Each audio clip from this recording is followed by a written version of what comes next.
It's September 13th, 2022, and it's an EU versus NA matchup between FPX and xset, with the loser going home, eliminated from champions Istanbul.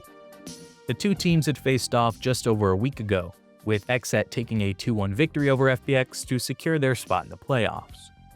To set the stage for this lower bracket matchup, it's important to understand the expectations for these two teams coming into champions. xset were the underdogs coming in, bombing out 0-2 at their last international outing in chaotic and somewhat embarrassing fashion. Not too great for Nelson's got the spike! He's all the way in heaven, he's dropped it! That's the spike! The overheat moment! They lost this round, by the way. All the way for OT, they will bring it there! That's not to say there was no hope for xset entering champs though, as their most impactful players, Cryo and Zekken, were also their most inexperienced. With a bit more stage experience, the hope was that they could build off of their last LAN appearance. On the other side of things, the defending champions FPX were coming off of an absolute heater at Masters Copenhagen. If you watched an FPX match at Copenhagen, you would have sworn that they were walking on water. Specifically Shao, Suygetsu, and Ardiis, all of whom were playing the best Valorant of their lives, all at the same time. Both teams' journeys, no matter how different they were, had led to this exact moment, and the series was tied 1-1, with both teams taking their own map pick. FPX was undoubtedly more comfortable on Ascent than xset, playing it 7 times to xset's 2. FPX was extremely successful on the map as well, posting a 71% win rate, with their only losses being a 17-19 loss to DRX and a loss to Xerxia prior to Suygetsu arriving in Copenhagen. xset's Ascent was trickier to get a gauge on, as they had only played it twice since Copenhagen. In both instances, the map was decided by just 2 rounds, with a 13-15 overtime loss to Leviathan and a 13-11 win against Optic. Domestically though, they held several convincing wins over formidable opponents.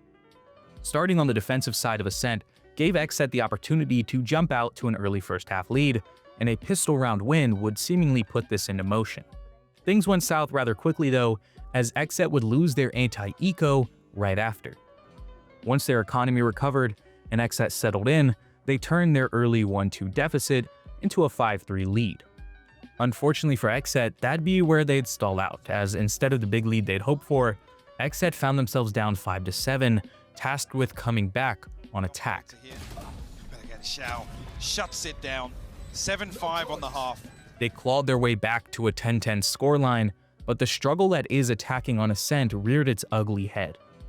A flawless defensive round from FPX, followed by a very strong B-side hold, and xset's on the brink of elimination, down 10-12 with their tournament lives on the line. Now, Shao puts them in the 12, and xset just had their heart broken in the final moments here. One more round, and they are done. They scraped together a half-buy, and by some miracle, converted. Find some sort of rash spin, and they find ardiis. It's 11. It's not over yet. Just one more round win, and xset can send this one into overtime. xset managed to find their way onto the A site in round 24, and they set up in a 3v2 post plant. As Shao and Angel push out of tree though, something very strange happens. Aaron's turret fires at Angel, quickly redirects towards heaven, fires a burst, fires towards Angel at door again, and returns back to its original position. Angel breaks the turret, and Shao throws a Fade Eye that's instantly broken by Aaron. Since none of Def, Aaron, or Zekken are able to tell where the Fade Eye was thrown from, and the turret seemingly confirms someone was in heaven, Def's aim remains fixed on heaven as the retake comes in from FPX. Aaron swings and dies, and Def is in no position to trade, still convinced a swing will be coming from heaven. Zekken is sprayed down through the A-main smoke by Angel, and as Def finally realizes that both members of FPX are out and on the site, he swings and dies, giving FPX a 13-11 victory. Come through, and this could be the catalyst of things to come. It was a very unfortunate outcome for xset. Bad info from the Killjoy turret's behavior undoubtedly changed xset's approach to the post plant. It's impossible to say without a doubt that it cost them the round, but it didn't matter. They were going home.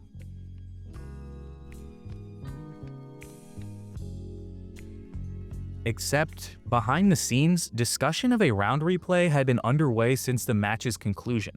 and over an hour and a half later, at around 1:30 a.m. local time, players were brought back onto the stage to replay the round. This was unprecedented.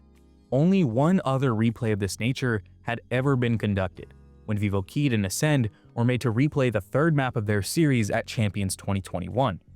But that case was entirely different, as Vivo Keyed's Jhao used a well-known and banned Cypher camera exploit. In this instance, no party was at fault. Finally, almost 2 hours after the match originally ended, the stage had been set back up, and the final round was being replayed. 5 HP for him. Angel's been caught. And hope you're getting comfortable, folks. We'll be obviously going back to the desk after this. Don't worry. They'll break down everything we've just seen. And xset, well, it's 12-12, folks. xset absolutely rolls over the B-side hold from FPX, securing overtime and a tech pause. The annoyance and fatigue from the players is evident. The tech pause totals 7 minutes, and in local time, it's already past 2 a.m. The two teams traded the next 2 overtime rounds, meaning another round of overtime would have to be played. zekken scores a 3K to give FPX a 14-13 lead, and in the subsequent round, xset gets caught out walking up cat, and as the trades come through, zekken is left in a seemingly impossible clutch. The spike is down, out in the open by Rosa, with the remaining members of FPX doubled up in mid. It looks like this is the end. Right now. He's so paranoid about Sean, but a clean fight! Oh my God! Zekken! Or not. A 1v2 clutch from zekken, and another round of overtime. Once again, FPX takes the lead in overtime before calling a timeout, giving themselves a moment to think about how they're going to close out the map and the series.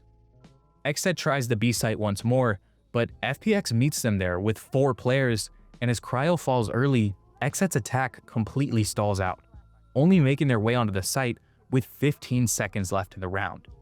With 2 players back site, 1 in spawn and 1 in market, combined with the time pressure, it all proved to be too much, and FPX sent xset home once again. At 2:30 a.m. local time, the match was finally finished, but the fallout had only just begun as the trash talk ensued immediately. First, with zekken making this gesture to xset players as they lined up for the post-game fist bump. Then, as they fist bumped, the members of FPX all gave a condescending "nice try," according to zekken. They all said "nice try" in a really condescending tone. It was They did it a was bit more than interesting. that, but I completely understand like where the frustration's coming from. Yeah. For sure. Rewinding a bit to just a day prior, after xset's loss to Optic Gaming, both Death and Coach Psycho made some pretty bold claims about Optic's tech pauses during their match. So with this press conference fresh on the mind of the community, combined with an unprecedented round replay taking place in a game that also featured xset, many jumped to the conclusion that xset themselves requested the replay, as FPX immediately fired off several tweets following the match. Some, like Ardiis and Doombros, expressed their overall disappointment at the entire situation, while others levied much more pointed attacks at xset.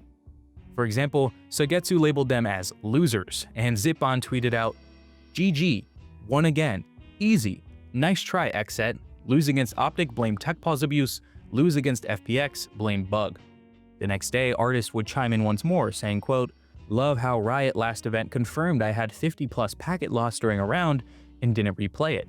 Then I start teleporting 12-11 in the replay round and nothing happens, but a turret shoots a wall and lets replay the round." Overall, it was a pretty bad look for FPX, as much like xset looked like sore losers after the Optic match, FPX looked like sore winners. In all fairness though, they, like everyone else, were working under the assumption that xset themselves had called for the replay. According to Psycho, the team had already accepted that their season was over before they were approached by Riot and told the round was going to be replayed. They were then made to sit in a back room, hand over their phones, and told they couldn't speak to each other at all while they waited for the game to be set back up. Angel, though, seemed rather unconvinced and unwavering in his belief that xset requested the replay, saying in FPX's post-match conference, quote, "They can't not be involved, right? If they didn't communicate it, how do you know it affected them?" Even after being told xset did not request the replay, the members of FPX didn't really seem to be buying it. Yeah, that's what we were told Mhm. when xset came We in. also. Completely Riot decision. They told them, and that's what moved forward. Mm-hmm. You need some more comments? No, you're not gonna get. Okay. Thank you very much. No problem. In the end, FPX will be eliminated in their very next match against DRX. Though the turret incident hasn't had the drastic snowball effect that some feared it could have on competitive integrity in Valorant, Riot's handling of the situation definitely left a lot to be desired. And to this day, the incident remains one of the most controversial calls that Riot has ever made.